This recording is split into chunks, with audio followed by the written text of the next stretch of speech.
Welcome to Lead Live, reminding you of your personal genius and how you think in order to actualize what you desire.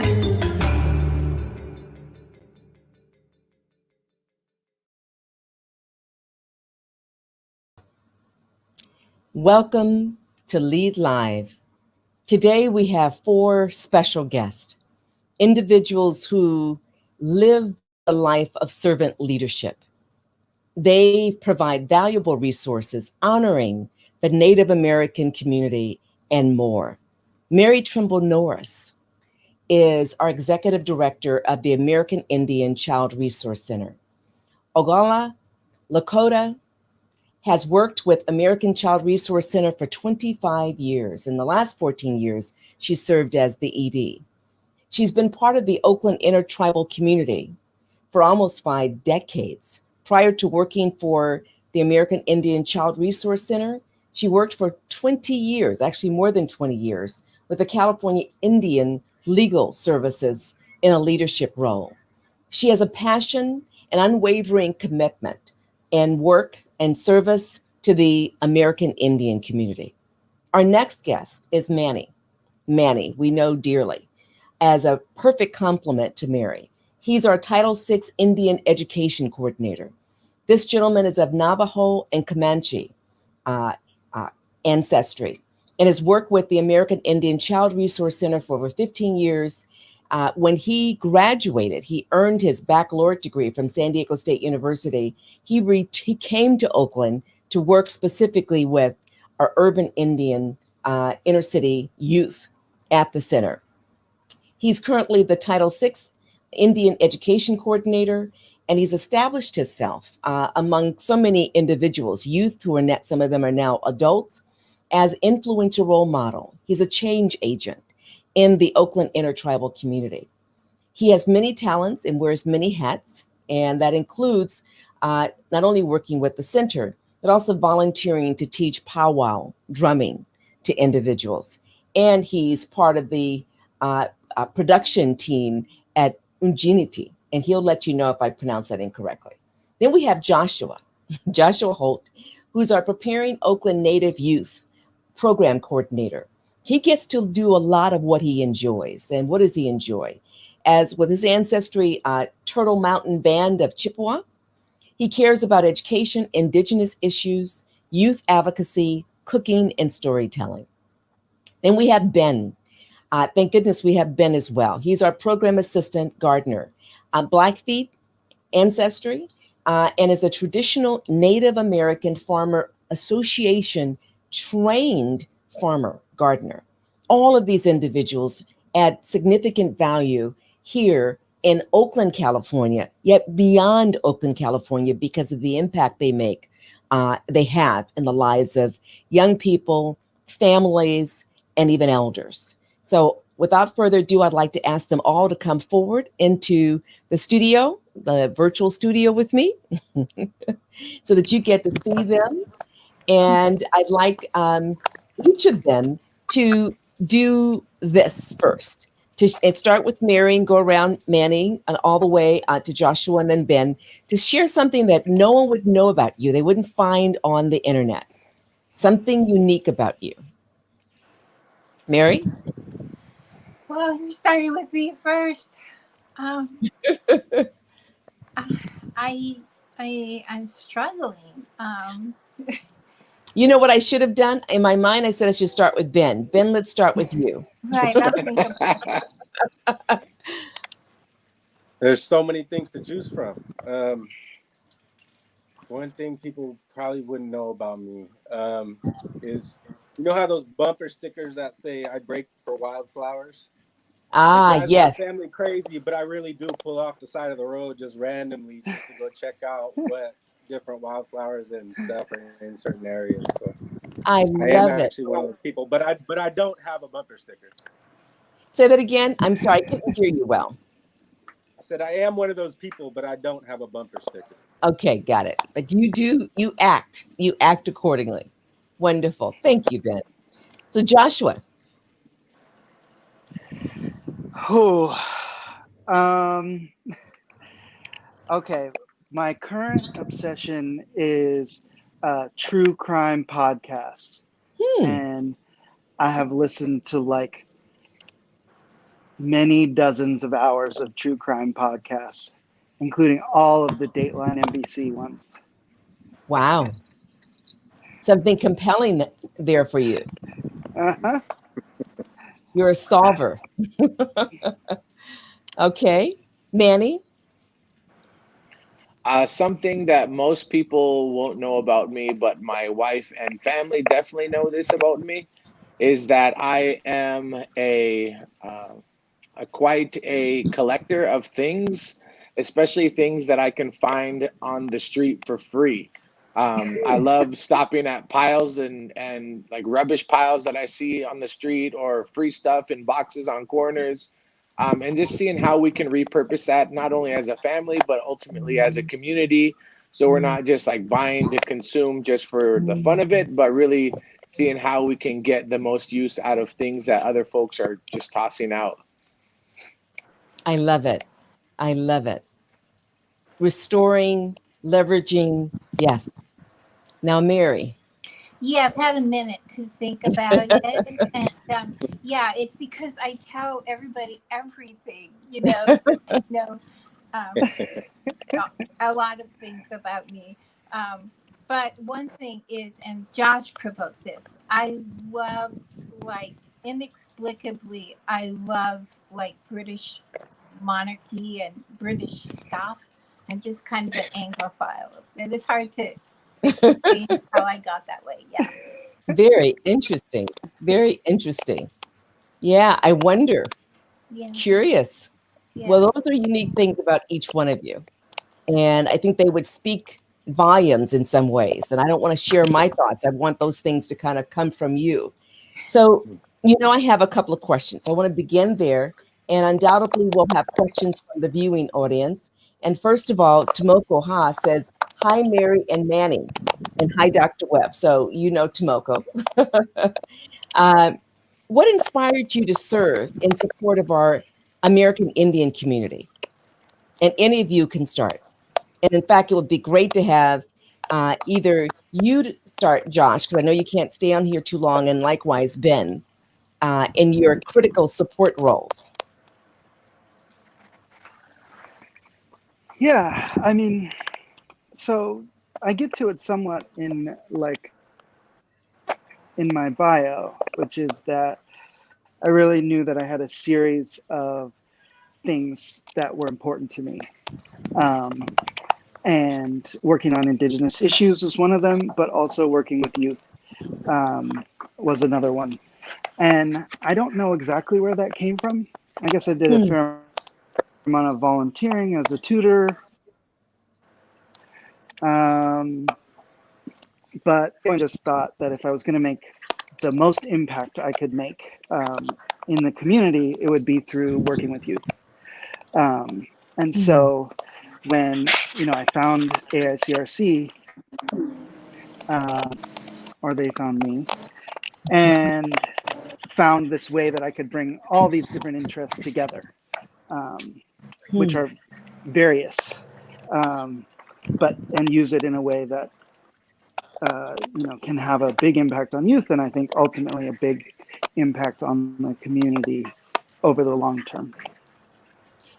Were you always inspired to want to have an impact on the community, want to have an impact on youth? Do you know at what point that just came to you, or were you always predisposed to want to give and want to give in a big way?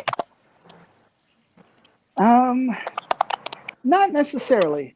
I guess it wasn't until I started working at CRC that I realized that actually my dad was a social worker. And so, I kind of grew up with him working in a homeless shelter and spent a lot of time there. And my mom also, while not working for she does work for a nonprofit, but also does kind of nonprofit community work. So I guess I was pretty predisposed in that direction. Gotcha. Thank you. And Ben? Yeah. So Same tell us, question. yeah, what inspired you? I think, you know, I've always, my work has always been with youth in some part. Even when I was in, you know, middle school, I was volunteering, you know, always. I thought I was just trying to get out of class, but I was always volunteering to work with the younger classes and stuff like that, and always, I don't know, just realize the reciprocal value of just enjoying that kind of work, and um, just through working with youth in Oakland in many different capacities, and also learning more of our own traditional farming traditions, and the American Indian Resource Center was just a natural place to bring those two things together, and and thankfully, you know, there were people in leadership like Mary and Manny that really facilitated that, and helped me kind of create, you know, create change with our youth and our community in ways that I knew I could do, and in ways that weren't necessarily being done other places. Hmm. And where did you grow up? I grew up across the bay in Redwood City. Hmm. And what brought you to Oakland? Was it specifically to work in this broader community, or was there something else that brought you Yeah, from the other uh, side of the bay? I had yeah, I have my auntie and uncle are from Oakland, and so I always, you know, spent a lot of time and had family over there, and had friends over there. So it was a natural place for me to move Got after it. college, because Redwood City got changed after you know, after Silicon Valley really arrived. So there wasn't really a home for me there anymore. So Mm. So a home is what this is at the core for you. I, absolutely, yeah. Hmm. Hmm. Thank you. So what inspired you to serve in support of the American Indian community? Manny? For myself, see, I grew up in Southern California. I grew up in a city similar to Oakland, just 300 and something miles south in San Diego, right outside of downtown San Diego. So I grew up riding city buses, doing graffiti, breakdancing, a lot of urban stuff, riding my bike through the city, all the way from the city where I grew up along the San Diego River, all the way out to the ocean to go Wow. boogie board or try to surf. And you know, realized that there was a lot of really cool things that I probably could have been a part of when I was younger. Um, Mhm. but realized as I got older, I was never ever recruited for any programs, or never was, you know, even interested in being part of any type of like supplemental program. And so as I went to college, I started getting involved with different student organizations, and through Mhm. that organizations, or through those organizations, and also just like influences of my family to always be, I'll say family oriented, but truly is community oriented. Mhm. Um, to just always provide a place for people to feel welcome, and a place for people Mhm. to feel like they belong, or that they have some type of value just for being alive, like not because of what they can contribute, but just for being on this planet at the same time with all of Mhm. us. And Mhm. so as I was going through school, I realized, you know, I wanted to work with Native folks, and so I worked on several of the different reservations in San Diego County. And I've still felt a slight disconnect, just because as an urban guy growing up in the city, I knew how to navigate the city life. And Mhm. I wanted to bring that experience to a place that would really help other young folks navigate life in the city, and still maintain an identity of culture, Mhm. or a tie back to their tribal origins. And Mhm. so I moved up to the Bay Area in about, I think it was like 2004, somewhere around there, and have literally found, you know, I came up to AICRC and interviewed on a weekend, and was offered a job. And so drove up without a place to live, without any like connections truly to the Bay Area. And it's all worked out in this magical way that it has, with my roles kind of consistently changing and pushing my professional abilities, my abilities to relate to community in ways that I would have never had imagined. Beautiful. Love it. Yeah. A common theme of family connection, honoring your role within a broader community and choosing to add value. Love it. Mary? So how I think my father was a tribal chair of our tribe when I was younger, but I really didn't live with him. But I think I, took a lot from him, and his wanting to help people, and not help people, but serve people. Use whatever resources and opportunities you can bring. And so I was in college and just cold call, wanted to get a position at a legal organization. I was very interested in law at the time. And so just went to California Indian Legal Services. And they had a part-time job. So I started working there and ended up, staying there for a long time. But it was a little bit removed from the community front line. And so I served on the board for Intertribal Friendship House for a number of years. And that was as a board member, but it still brought you closer to what the community was doing. And when I left California Indian Legal Services, there was a position here, kind of an entry part-time position at CRC, Child Resource Center, and I took that job because I have a strong background in administration and management and finance. That kind of part-time job turned into being like a business manager and then ultimately the executive director. But I do enjoy working more in the community. My job right now does not allow me, nor does being an administrator ever allow you to do that. But I sort of lived through the experience of the program and the staff, and like to see, ways that our services could improve, or what other new areas we might try. So that's kind of what makes me tick. Well, let me say to the viewing audience who may not know you, and your team, but especially you, Mary, if you could not be on this call and just have all of your team members on this call, you would do that because it's just your wiring. You're not interested in the limelight or in being in front of the camera. You're a doer.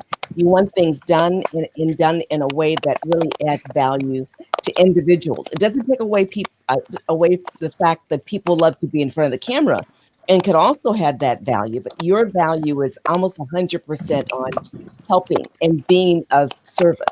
Now, and as you think about your role, I think someone's typing. We hear that, so that is challenging my hearing you. So I want you to share a little bit about, just very briefly, what the American Indian Child Resource Center does. I want people to understand that really it's about programming for youth. It's about adoptive services for youth. It's about services for family. I want you to just, in your own way, simplify what I just said so that people understand the importance of it in the broader community. Yeah, CRC is one of the oldest organizations in the Bay Area, except for maybe Intertribal Friendship House. And they really were started to assist families and people who were moving it was the relocation era. Don't spend too long on that, but it's where it was a federal policy to take Native and tribal people from their reservations and plant them in urban areas in hopes of, providing them education and jobs. And we won't go there about whether or not that was successful, but what it did create was a lot of disconnection for families and families that were in need of resources and support. And that's really how our organization started, and it is a role that we have today, although I think we have a more positive positive role in the community. But it really was around social services, and we still do provide social services and therapeutic services to young people. We have a youth development and after school program where we try to have very, a lot of enrichment programs that the staff will go into discussing. And we also do foster care. We're one of the very, very few foster care agencies nationwide that provides placement for Native children in Native homes in compliance with a federal piece of legislation called the Indian Child Welfare Act. So in a nutshell, that's kind of our role in the community. That's invaluable. When I think about our history, the history of Native people across this country, when I think about how the government created systems that literally tore apart families and negated culture, negated language. And I think about the American Indian Child Resource Center stepping in to try to heal and address some of that historical, one way to put it, nonsense. We can have a long conversation on that, but that's not what this is about today. I am heartened by the leadership role that you've all taken to not stay stuck in history, but understand it in order to address it, and then leverage the tools that are available here locally at the state level, the federal level, within and across communities in order to bridge the gap that so many youth need and families need. So I in that regards, one of the things that I wanted you to do in your own way and however you want to convey, can you describe or define what leadership means to you? Because it means different things to different people, and there's multiple definitions, but what does it mean to you? Maybe there's one or a few words that you can just capture it in a succinct way. Was that for me, Elnora? That's for all of you. You can start with Mary. Okay, thank you. I thought a bit about this, and I just think what I think it is like to try to do the right thing, to make a right, what you believe is the right and fair, decision or approach, and even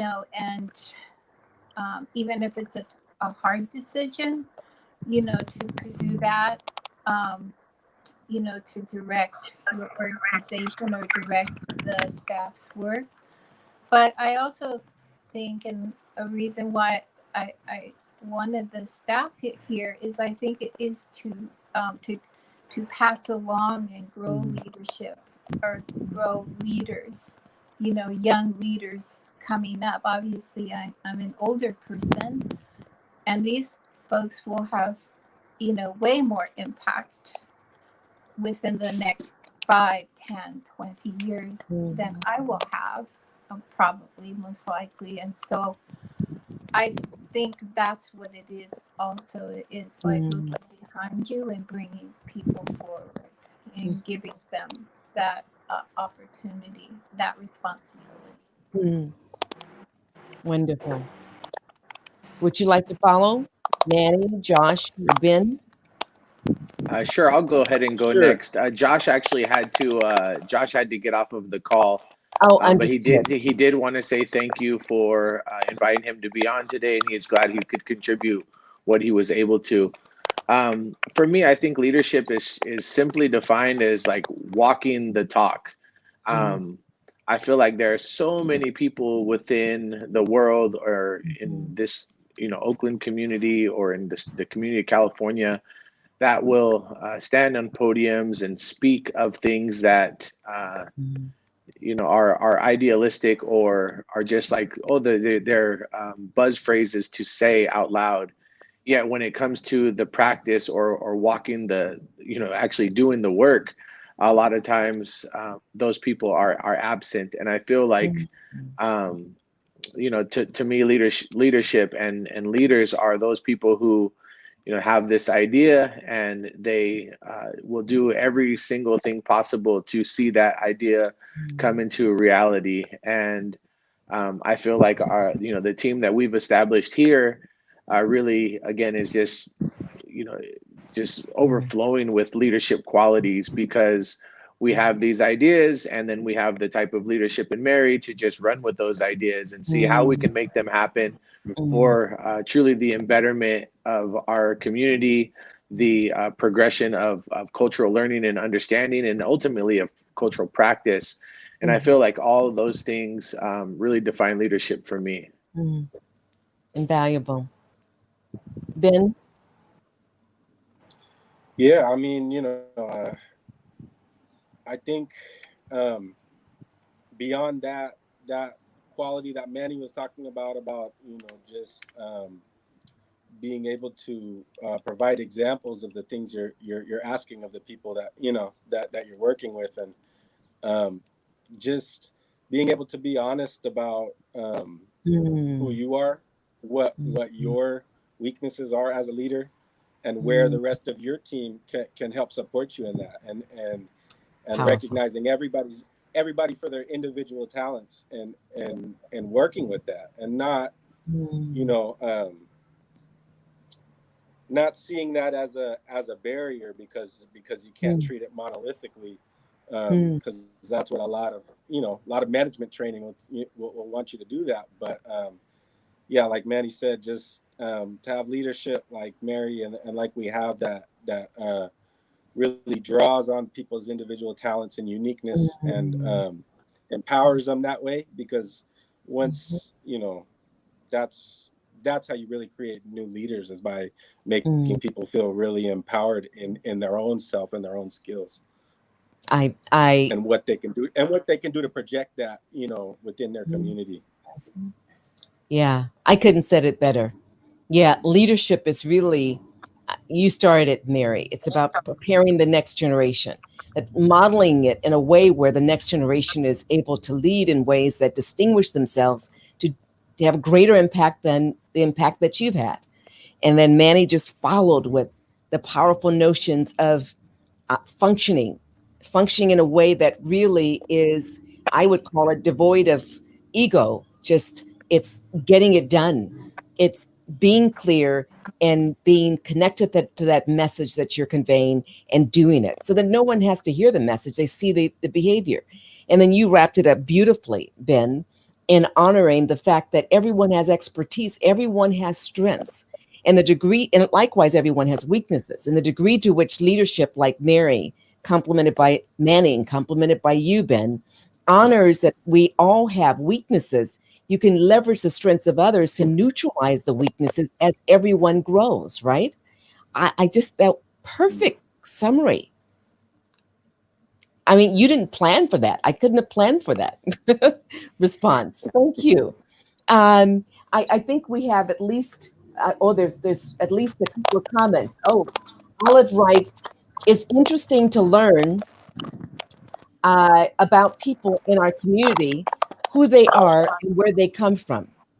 And then Tomoko writes, role of leadership is to grow leadership, be an example, especially when doing the right thing, when it isn't easy. By doing those things, people see the impact to empower the community. Yes, Mary. And then she writes again, being an example, servant leadership, and being authentic. Yes, Manny and Ben, allowing people to know where your skills are strongest and where you need help. People respect that. Yeah, I couldn't have written it better. So there's another question. Jack, can you present one of those questions? Who are some of the guides who inspire you in your leadership work? It can be any of you. Before we get going, I gotta say goodbye. Oh, yes, Thank you that's so right. much. I'm sorry to have to leave you. No, I'm so glad you were I here, already Ben. went a little bit past when I was supposed to go, but thank you so much, and it was really it's a wonderful platform. So thank you to inviting us for it. Really appreciate you being here, Ben. Proud of you All right. too. Take good care. Thank you. Bye. Okay. So who are some of the guides who inspire you in your leadership work? I'm going to ask that of you, Manny. I think over time, I believe it's changed. I Hmm. used to feel that my guides were definitely people older than me who were kind of showing me through their own practice, like how to lead and leading by example. Mhm. Um, I've been a father for 8 years now, and I Mm, realize now that truly um, my guides are like my children and people younger mm, than me because mm, I want to make sure that whatever impact I have ultimately resonates with them. mm, Um, in honor of those people who've kind of given me these different pathways and opportunities.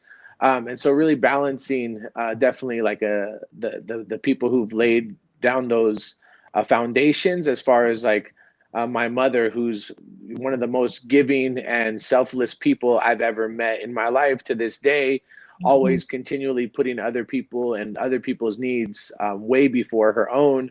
mm, And then also, again, the guides of like my children who are always like pushing me to explore new options and pushing me to really like challenge and critically examine myself daily and see how I can be mm, held even more accountable to them and to people like them. So really, those are the folks that inspire me mm, continually through this work, as well as all the youth that I've had the opportunity to work with, whether it be here in the Bay Area or anywhere else that I've gone to. The experiences and the stories that I hear from young people, all of that work is definitely inspirational. To hear folks kind of recite or to hear folks that I've worked with, years later tell me, hey, you know what? I can remember this one story that you told me, or this one song that you taught me, or this one experience that we had that mm, really had this transformational just effect on them. Like mhm, those are the types of things that are great to hear as a leader, as a youth worker. That sometimes you don't get the opportunity to hear those things because yeah, as folks just continue to move through life, sometimes they never go back to like, hey, check in with the folks that I really helped them get to wherever they're at. And so when you hear those things, those are always truly, again, inspirational mhm. in the work that we all do. Wonderful. And here's another comment. Uh, What are some things our society needs to know about the Native American community that is not talked about enough? Hmm.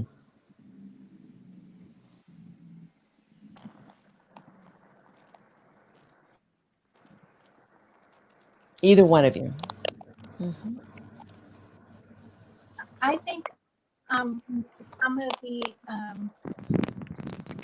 some of the approaches that we take in our program, although they're actually kind of avant right now, popular, such as native cuisine, native cooking, a lot of natural, you know, herbal things as medicines, used as medicines and in cultural practice, as well as gardening, are some things that we started a while ago, just because we had those kinds of resources in our staff.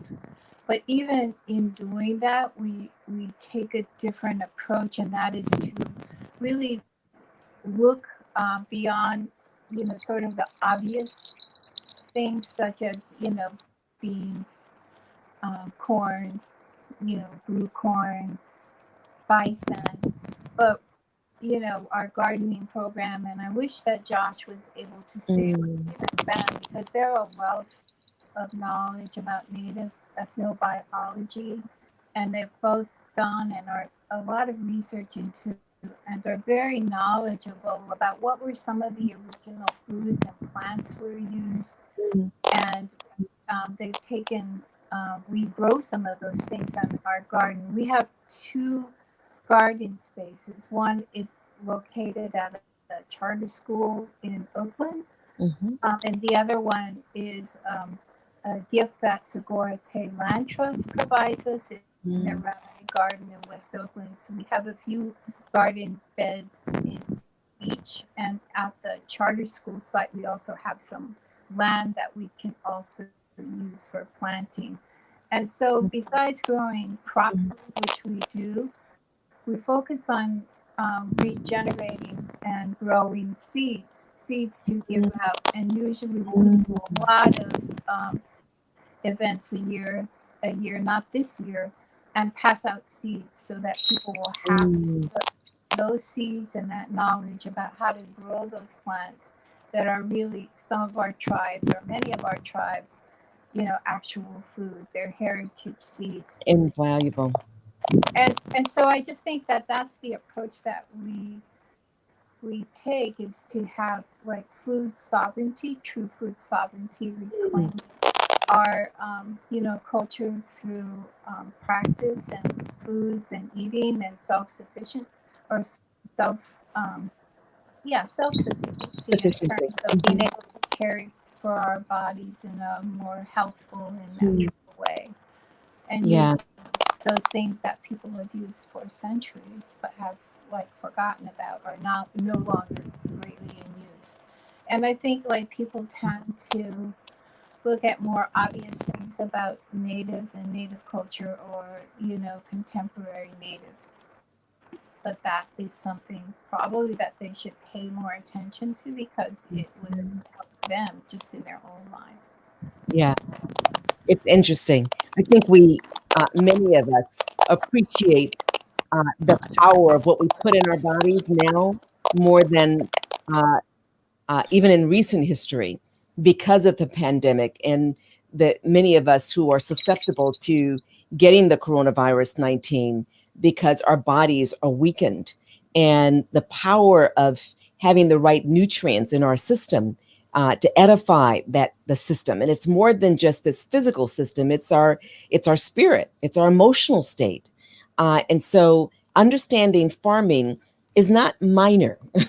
Understanding how to grow and cultivate the right kinds of herbs, seeds for vegetables and other foods is invaluable.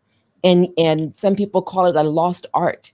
So when I introduced one of our colleagues earlier and said that he was trained in traditional farming, I just want people to get the impact of that. This is not minor. This is not just like going to a traditional school and learning about how to go through the process of farming. It's farming for a purpose, to ensure the integrity of the seeds, to ensure the integrity of the soil, to ensure the integrity of what's produced. Yeah. Thank you for honoring that. Yeah. Another question. Oh, go ahead, Mary. No, I just wanted Manny to speak too, because they, Josh and Ben and Manny do work with youth, because that's how we incorporated the program. It is a youth, you know, led gardening, usual times, and there's all this practice about when to plant, how to plant, and then the prayers that are offered that Manny probably more than I do and could address as well a little bit before we go on to your next question. Yeah, Manny, you want to add? Yeah, just I think just to add on what you were saying, Elnora, is like all of those like critical fundamental elements of what nourishment means, but then also just how to connect with the land in a way that's not exploitive, to connect with the land that's a reciprocal stewardship, where it's honoring the land, honoring all the different microorganisms and the bugs and the plants, or the bugs and the birds and the other beings that are going to be around in those spaces, and making sure that we're not there trying to eradicate pests, but we're trying to build these ecosystems, these smaller ecosystems, to ultimately connect to, not just to, Mhm. again, like we're not just planting just to get food, but we're planting to connect. We're planting to reconnect and to establish that integrity with the land, right? And to understand that we are all part of a Mhm. larger system of relations. And like, how do we honor that? And it's truly through these gardens that we've been able to steward here in the city of Oakland. Mm. You just said something that I think is powerful to restate. We're all part of the system of relations. That is powerful. You know, in the future, I may ask you to come back and just have a conversation about that system of relations, which when we understand leadership, we understand it's all about a system of relations. And it's not just about a particular role in terms of a title in an organization. It's understanding how we're part of the ecosystem and what we do, how we do what we do, what we feel, how we feel what we feel, what we think.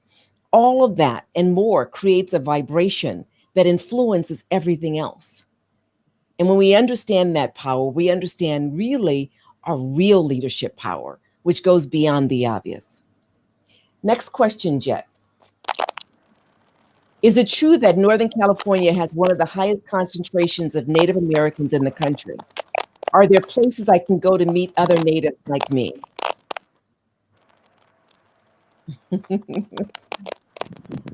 Mary or Yeah, Mary? I I would say in my own experience, I would say that this is absolute truth. Um, as Mary mentioned earlier, there was during the relocation era and the relocation experience, a lot of families were shipped to places like Oakland, San Francisco, San Jose, Sacramento, um, and these urban programs were developed to again support a newer community in these areas of folks that are from tribes not traditionally from these areas. And so nowadays you have a lot of folks here in the Bay Area that identify as Native, and I would say that potentially it's a disproportionate number to even the folks that are Ohlone in this area. Like we run a youth program, and I would say out of the youth that we serve, um, the Ohlone population that we serve is significantly smaller than some of the other tribal groups that are now located here in the Bay Area. Yet I still believe that there are quite a few tribes that are intact and have cultural revitalization programs and all this really great stuff happening, not only here in Oakland, but further up north as well, and throughout the state of California, really. But I know Los Angeles has a large urban population as well. San Diego continuously has like a rotating program or rotating indigenous community in the city of San Diego. Um, Obviously there's more reservations, or folks that don't know this, there's more reservations in San Diego County than there are in any other county per capita in the rest of the United States. Um, and so that those are things that a lot of folks just don't know about the state in which we live in. Here in the Bay Area, or here in Oakland, I like to tell folks, like, we are in the village of Huchin, in the territory of the Confederated Villages of Lashawn, a Chochenyo speaking group of Ohlone people that again shared this area with other factions of Ohlone people, and are still here, are still doing their thing. If folks don't know, there's a woman who worked with us for a really long time. Her name is Karina Gould, who's the head of the Segurite Land Trust, or one of the co-founders of the Segurite Land Trust. And through that have been doing a lot of cultural revitalization with language and also with stewardship of land for their own Ohlone people and their Ohlone tribe, which is just an amazing, awesome thing to be seeing here in 2020. And so, yeah, there are quite a few folks here in the Bay Area. There's that organization, there's our organization, there's the Intertribal Friendship House that, when we're not in a pandemic, has a lot of community functions and a lot of community gatherings. When I first moved to the Bay Area, there were quite a few powwows happening in the Yeah. area. And as of recently, we're the last powwow in the city of Oakland, through our organization, which I'm really proud to be a part of, because I feel like, again, it's a huge opportunity to provide a space for gathering, a space for folks to come together and connect, for a place for folks to come together and see the diversity within our American Indian community here in the Bay Area. Again, also incorporating the traditional peoples that are here through prayer and acknowledgement, land acknowledgement, etc. So there Yeah. are quite a few natives here in the Bay Area. Thank you. Thank you. Mary, do you want to add to that? I know we have a couple of other questions. Mhm. Yeah, really quickly. I don't know if you have access or if we could send you the links. In normal times, there's a lot of activities, especially this time of year with Indigenous Peoples Day. The airwaves were full of webinars and Zoom. And I'm sure there will be again on Thanksgiving time, where normally they have, the boat to Alcatraz. But year round, there's just a lot of different functions that this person could attend. And I think maybe if me and Manny could send you Elnora links. And Yes, and we can add it to the upload. Yes. Yeah, we'll do that. We'll Perfect. in normal times, though, right now everything's kind of not so much. But yeah. Understood. Yet we have another question. Can you give me examples of how to invite people to help our people? So many remain in harm's way, especially now with COVID-19.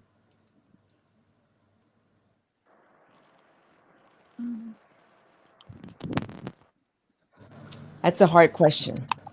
That is. I mean, I think a lot of the local agencies have really stepped up, at the height of the shelter in place. And even currently now, we deliver in concert with another, the Cultural Conservancy, deliver fresh produce, fresh organic produce once a week. I know the Health Center delivers food, and I believe the Intertribal Friendship House does regularly as well. We're working with a group of UC Berkeley students who work with Silicon Valley folks to get out like more shelf stable products. I think, it's just either individually, if there's a way to link up to help people that may be struggling during this time through any of those organizations, could probably put you in touch with them. Or I'm not sure now with COVID how you could be an active part of the delivery, but I don't know if you have any ideas, Manny. Yeah. Maybe you can send me a list of some of those key organizations, and we can upload that as well. Right. Like, I think I know similar to like back in 2016 when Standing Rock was going on. Granted, we weren't in the middle of a pandemic, but there were several caravans of supplies and of people power that were going out there to support those efforts. I think when COVID hit, particularly the Navajo Nation, pretty hard. Yes. And there were caravans going out there with PPE supplies, with donations of several different kinds, resources and dollars to just, again, help those grassroots organizations out there that were on the front lines delivering to people in the really remote areas, and seeing how they can support and stop the spread of the virus. And so I think there are definitely still those efforts. And if you know of the organizations or know the links, it's often a great way to help and support. I know for me, on my social media streams, I get a lot of different solicitations and updates on different efforts to help different communities that were, again, disproportionately impacted by COVID or other things that are going on in their communities, whether it be, poverty or destruction because of tornadoes or floods or those types of things. And it's just those things that I'm interested in. I get a lot of updates on. And so I think that's one way, is just kind of stay in the loop, find organizations that are kind of doing good work to support people in a broader spectrum. For example, like our organization, we do a lot of local work, but there are other organizations like the Indian Collective who do nationwide and international work with indigenous communities. And there's other organizations like that that really have a larger, broader spectrum of what it is to support our indigenous communities. And so I would say definitely look into getting involved with some of those organizations, or at least some of those campaigns. I know that the Indian Collective on the 12th, or on Indigenous Peoples Day, launched the Land Back campaign, and you all can Whoops. Go, As long as you're okay, yeah, Manny. go look at that. Oh, hold on, my phone. I also, Yeah, I'm Go okay. ahead, Mary. Okay, good. point out Might that, not be the okay. wildfires I'm that recently happened totally fine. I'm sorry, Mary. impacted, What were you saying, Mary? I said recently, most of the wildfires impacted tribal communities, or Mm, affected a lot of tribal communities, and I'm not directly in touch with those resources, but I think all those places would also be in need of support. That's, yeah. So I appreciate whatever help you can give me, so that when we upload this, we upload some of those resources. So thank you for identifying. And Manny, we're so pleased that you're okay. We have just one more question. I know you have to leave, and I want to thank the audience for staying with us, and more importantly, thank you for your investment of time. And this last question, Jet, when folks see me, actually, it's not the last question, but I think it's the last we have time for. When folks see me, they often ask, "What am I?" I say Native American. Surprised. We're here, and many of us are in leadership roles across the U.S. and beyond. Do you have to deal with this? All the time. All the time. I read a really interesting statistic the other day that said like 24% of Americans are aware that like Native Americans even exist. And I think that is definitely an issue. I think that there are definitely people that are bringing light to visibility and proper representation in a contemporary lifestyle. I also feel like there are these notions of like what a Native American looks like and what a Native American wears to be an authentic Native American. And actually, there's a really good like film festival that's being put on by Chabot College, and yesterday they just had a documentary about the unique experiences of folks that share African American ancestry and indigenous ancestry, and how a lot of folks are saying like, well, you don't look Native American, and I get that all the time as well. Like, you don't look Native American, you look Samoan or Mexican or all kinds of other things. Because again, I think folks think that to be authentic, you have to be wearing your headdress and buckskins or whatever. And Hollywood has done a good job in messing up that or creating that stereotype and that idea of what a Native person looks like. And again, folks have a hard time fast forwarding to the 21st century and seeing that like, no, we drive cars and live in houses and apartments, and go shopping at the regular store and pick up t-shirts and whatnot. Yeah, so there are always questions about that. Well, you want to add something, Mary? Yeah, I just really quickly, I think in our work with both the school district and our work with the Department of Social Services, because we work with them in CPS involved parents who identify as Native American, who often do not look like Native American. So I think we do a huge amount of training and work, and I think Alameda County themselves have done a lot of work internally to talk about contemporary Native people and their issues, and why you need to inquire deeply, and also in the school district, not to make judgment about what a person is based on their last name or how they appear.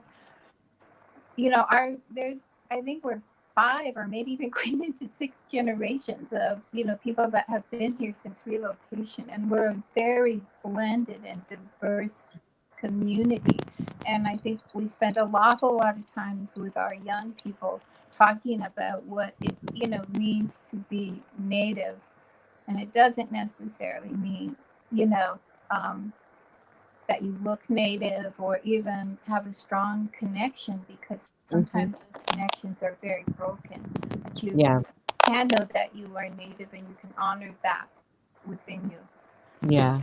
So I think that is, I mean, I think there's a ton of people in the same predicament as the writer is. And I think you just have to say, what do natives look like? You know, and just sort of maybe use it as a teachable moment.